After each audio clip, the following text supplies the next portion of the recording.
chef-d'œuvre, là. C'est un spectacle incontournable. I think it's the best movie of the year. This is the best movie I've ever seen in my life. It was the best movie I've ever seen.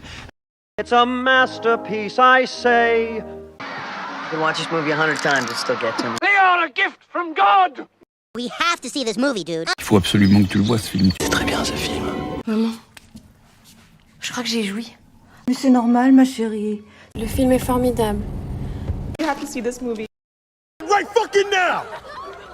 Bonjour et bienvenue dans nos pastilles de l'été, épisode 3. Je reste dans mon trip des remakes supérieurs à l'original. Oui, à l'époque, on les faisait pour les bonnes raisons, à savoir artistiques, et non pas pour capitaliser sur un titre célèbre pour faire de l'oseille. Honte à vous. Il en résulte encore un film génial à tout point de vue. Il m'a traumatisé, gamin. J'ai eu du mal à m'en remettre. J'ai maté ça à 10 ans, un jour où j'étais pas à l'école pour cause de maladie. T'as fait tes devoirs? Non, sinon j'y serais allé. On arrive toujours à trouver une excuse dans ces cas-là. Ah, j'ai mal. 60. Non, ma jambe. Bon, 70. Aïe, mon ventre. 80. Ma tête. 90. Aïe, mes chaussures. Quoi? Ouais, un mal de chaussures. On s'en passe. Oh, on est créatif à cet âge-là. Tout ça pour dire que ce jour-là, il y avait un orage. Il faisait sombre et les plombs de la maison ont sauté. J'ai cru faire une jaunisse.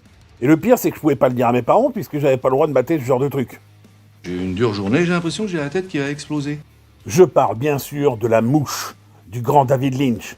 Un film à ne pas rater. Cessez de vous agiter, Lindes. Je sais que j'ai mal prononcé ce mot, je fais une remarque. Mais non, c'est évidemment le Canadien David Cronenberg, le réalisateur. Pardonnez-moi, mais rien que l'idée de vous entendre vous exciter sur votre siège en corrigeant ma fausse erreur à voix haute, ça me faisait marrer. Mais quel connard, ce type! Néanmoins, physiquement... Ils sont pas frangins, mais ils se ressemblent quand même. À l'instar de The Thing, The Fly, en VO, combine SF et horreur. Plus exactement le body horror. Sous-genre dans lequel Cronenberg s'est spécialisé et qui voit ses protagonistes changer physiquement lors d'un long processus de détérioration corporelle. La différence principale avec son modèle vient de là. Dans La Mouche Noire de 58, réalisée par Kurt Newman, le scientifique fusionné instantanément avec une mouche, se retrouvant ainsi doté d'une sorte de pince en guise de bras et d'une tête de mouche à merde. Ce qui ne sera pas le cas dans le film de Cronenberg. Ce qui n'empêche pas La Mouche Noire d'avoir son lot de séquences traumatisantes.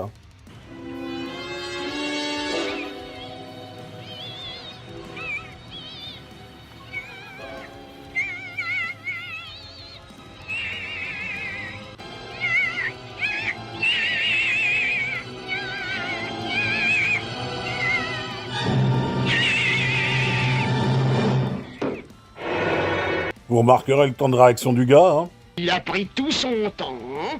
Mais j'avoue que cette scène-là, avec mon cousin Julien, elle nous a bien fait flipper aussi, quoi. It was fucking scary, wasn't it? Le pitch. Seth Brundle, brillant scientifique, travaille sur la téléportation. Je crois pas que ce soit une bonne idée. L'expérience fonctionne parfaitement avec des objets inanimés, comme des chaussures ou des lunettes, et ça foire systématiquement avec des êtres vivants, les réduisant en bouillie informe à chaque essai. Là, par exemple, le singe, il est en pleine forme en entrant. Mais après la téléportation, il fera pas carrière dans le Monkina. Le Monkina. Vous l'avez ou... Nobody seems to get the joke. Bon bah tant pis, puisque c'est ça, je vous traumatise. Ah bah c'est sûr, il va marcher beaucoup babouin maintenant. Hein. Plus personne n'en voudrait dans son lit. Hein. Attention, je pense pas que légalement on puisse violer un singe. Oui, enfin moi je parlais d'une congénère de la même espèce, hein, mais ok. Il y aura aussi un essai sur un steak, qui sera concluant en apparence, mais en termes de saveur, ça goûte le perfecto de cuir aromatisé à la Suze. Actually, it's funny. Oh, mais c'est pas bon ça. Puis, une illumination fait que l'expérience fonctionne. Et les premiers essais sur les singes sont concluants. Brundle, impatient, veut essayer sa création sur lui-même, mais ne se rend pas compte qu'une mouche est entrée dans le télépode en même temps que lui. L'ordinateur ne sachant que faire de deux organismes en même temps, il fait fusionner leurs ADN respectifs. I've got a bad feeling about this. En fait, quand on y réfléchit bien, ça fait un peu comme un film de super-héros. Sauf que contrairement à Spider-Man, il garde pas son physique humain et ne peut pas voltiger entre les immeubles. Après, la métamorphose est enrayée sur la fin, donc on pourra pas vérifier s'il a la capacité de voler. Mais si la transformation était arrivée à son terme, ça resterait un super-héros pourri. Au lieu d'une Batcave comme repère, il habiterait des chiottes turques.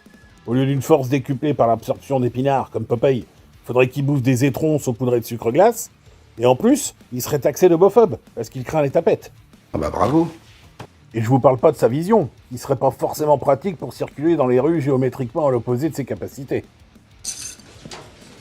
Hey buddy. You okay? Et même si super pouvoir cool y avait, Seth Brundle nous dit lui-même qu'il va virer con.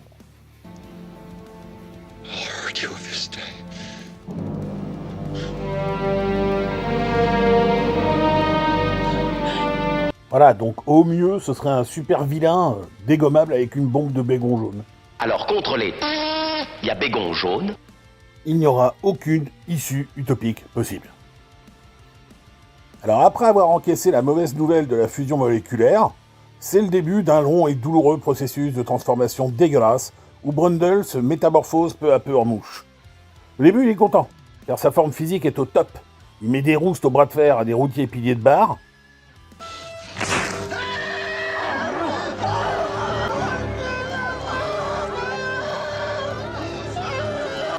Il fait aussi de la barre fixe comme un athlète russe, et il baisse comme un étalon. Ceci, il y a quand même 2-3 soucis. Le diabète, dont il faudra s'occuper. Les flatulences, parce que c'est chiant pour tout le monde. La whisky pète. Et il y a aussi le fait que Cess devient particulièrement soupolé. Je peux pas parler sérieusement avec toi, tu prends toujours la mouche. Mais à part tous ces petits problèmes, au début, ça va, hein. En revanche, la suite des événements est un peu moins fun. Cess perd ses dents, ses ongles, sa tub, ses doigts fusionnent et il se nourrit à la paille après avoir fait fondre ses aliments avec de l'acide gastrique. Et l'aliment, des fois, c'est un mec.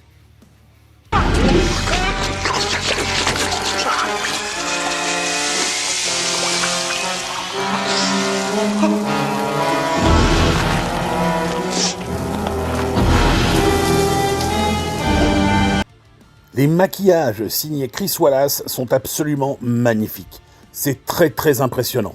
Le calvaire qu'a dû endurer Goldblum sur le tournage est tristement célèbre. Mais ça valait le coup puisqu'il s'agit à la fois de sa meilleure prestation et de son meilleur film. En tout cas pour moi. Good job, Jeff.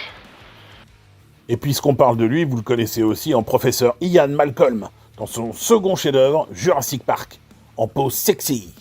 C'est le jour et la nuit, hein? For the ladies. Il est accompagné de Gina Davis dans le rôle de Veronica. C'est un joli prénom, hein? Eh ben oui, j'ai une copine qui s'appelle comme ça et qui vient de se marier avec mon meilleur pote, alors je rends hommage. Veronica est amoureuse de Cess, avant qu'il marche sur les murs évidemment. Et c'est un personnage très patient et empathique qui reste aux côtés de Brundle jusqu'à la fin, même si la motivation se perd dans les dernières séquences.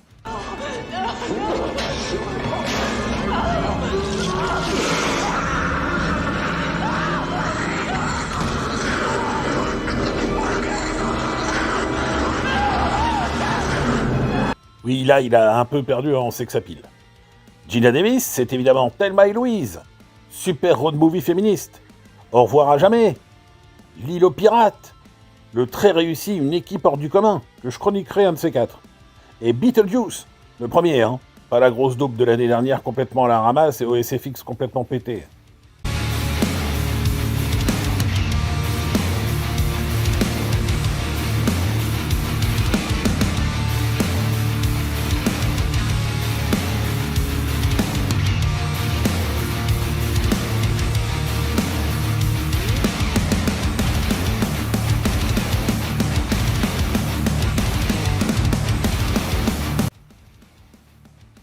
Oh putain, mais c'est quoi cette merde? Et puisqu'on parle de suite, sachez que la mouche aussi en a une.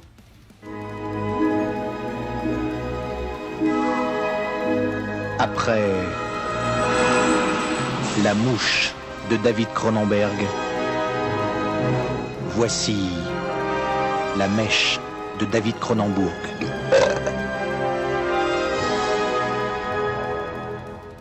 Mais non, je vous parle de celle réalisée par le maquilleur Wallace lui-même. C'est loin d'être aussi bien, hein, même s'il y a quelques séquences assez dégueulasses, et même touchantes. Je l'ai pas vu souvent parce qu'il y a un chien qui meurt d'une sale façon et j'aime pas ça. Dans The Thing aussi, il y a des chiens qui meurent, vous me direz, mais dans La Mouche 2, ça fait hyper pitié. Mon souvenir est trop vague, mais je sais que ça m'a retourné. De toute façon, j'ai pas les épaules pour ce genre de choses. Le pire, c'est que par souci d'exactitude, j'ai fait quelques recherches et apparemment, je suis pas le seul. Le titre de l'article, c'est quand même Kinder Trauma, donc trauma d'enfance. No comment, donc. Cependant, le premier est tellement exceptionnel que le second n'avait aucune chance. Mais ça restera regardable, et la fin est plus optimiste.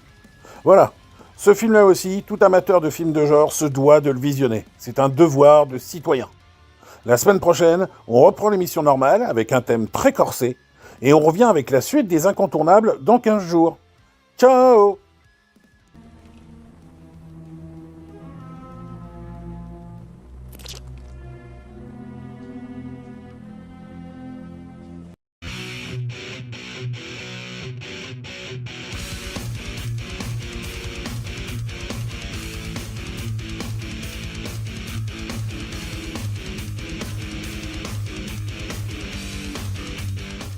Coucou les assoiffés de sang fictif, bienvenue dans notre 3e pastille de l'été, dédiée aux films à voir. Quoi qu'il en coûte. Cette semaine, je tape dans un sous-genre plus que populaire et carrément surexploité. Il paraît qu'il y en a des mille.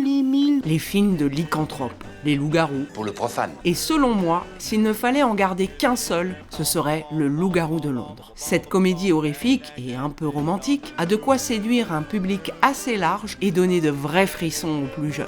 True story. Sorti en 81, il a été réalisé par John Landis que McCoy vous avait déjà présenté. C'est d'ailleurs dans ce même numéro que j'avais mentionné un acteur qu'on retrouve dans le film qui nous intéresse aujourd'hui, David Schofield, mais il n'a qu'un petit rôle. Les personnages principaux sont joués par David Naughton, que je n'ai vu nulle part ailleurs, mais qui semble se complaire dans le genre, et Griffin Dunne, pareil, je crois pas l'avoir vu dans d'autres movies. Le Love Interest, par contre, est interprété par Jenny Agutter, et elle, je vous l'avais mentionné l'été dernier, quand je vous avais parlé d'un de mes Chucky préférés, le 2. Le Loup-garou de Londres raconte les mésaventures de David, un jeune américain parti explorer l'Angleterre à pied et en stop avec son ami Jack. En plein trou du cul nulle part, il se laisse surprendre par la nuit, mais tombe sur une auberge au nom inquiétant, à l'agneau écorché, selon la VF qui, en passant, était plus que correcte dans mon souvenir. À l'intérieur, il y a que des bonhommes, sauf la patronne. Avouez tout de même qu'elle est plutôt en masse. Ils ont l'air hostiles, mais ça finit par se détendre. Seulement, les jeunes prennent un peu trop la confiance et posent la question qu'il faut pas. Excuse me. What's that scar on the wall for? Gros malaise. Les gamins sont renvoyés dans la nature avec cette consigne à respecter absolument. Stay on the road. Keep clear of the moors. Alors, Est-ce que tu crois qu'ils l'ont fait? normal, il y aurait pas de film sans ça. Arrive ce qui devait arriver, Jack se fait rayer la gueule et dévorer, tandis que David se fait sauver in extremis par les mecs de l'auberge. Il se réveille dans un hôpital londonien et récupère vite de ses blessures grâce aux excellents soins de la jolie infirmière Alex qu'il a de grandes chances d'emballer. Sauf qu'on sait comment ça marche. Si tu te fais mordre par un loup-garou, tu en deviens un à ton tour. Et ça, à moins qu'Alex les préfère très poilus, ça risque de causer souci. Et accessoirement, ça risque de devenir fort dangereux pour les londoniens qui auront le malheur d'être dehors pendant les pleines lunes. Alors pourquoi pour moi c'est le meilleur movie de loup-garou? D'abord pour ses effets spéciaux absolument fantastiques et si réalistes. On est en 81, faut pas l'oublier. Regardez-moi ce travail d'orfèvre, on y croirait. Et matez-moi ce résultat, le loup-garou est juste sensationnel. Quand on a connu ça, comment valider les CGI dégueulasses qu'on nous sert de nos jours? Il y a aussi la dégradation de Jack qui revient régulièrement prévenir David de la malédiction. Là aussi, le make-up est impressionnant. Toutes les blessures des différentes victimes sont stylées et les rendus vraiment effrayants. Hi David. L'ambiance et les bruits contribuent également à vous mettre la pression. Le hurlement du loup-garou fait vraiment plus garou que loup. C'est pas comme dans les autres films. Je sais pas comment l'exprimer, écoutez plutôt. Ça fait flipper. Là-dessus, vous avez droit à plein de passages rigolos où, entre autres, David se met dans des situations embarrassantes, mais c'est pas toujours sa faute, comme quand il se réveille au zoo à poil et donc bien emmerdé pour retourner chez sa copine. Here, I'll explain it to you. Thank you. La scène où Jack en mode squelette ainsi que les victimes de David se retrouvent tous dans un ciné-porno afin de discuter de la meilleure méthode de suicide pour David, avec le jeune couple tout sympa et plein d'entrain à donner des idées. Sleeping pills? A gun. Oh, a gun would be good. Yes, you just put the gun to your forehead and pull the trigger. An electric shock. C'est tellement décalé, trop marrant. N'oublions pas la bande-son, vraiment stylée avec des titres uniquement en rapport avec la lune. J'adore Moondance et Bad Moon Rising. Enfin, les cœurs tendres trouveront leur compte grâce à la romance entre l'infirmière et son patient. Et même moi qui suis vite gonflé par les trucs de ballerine, la fin m'a touché. I love you, David.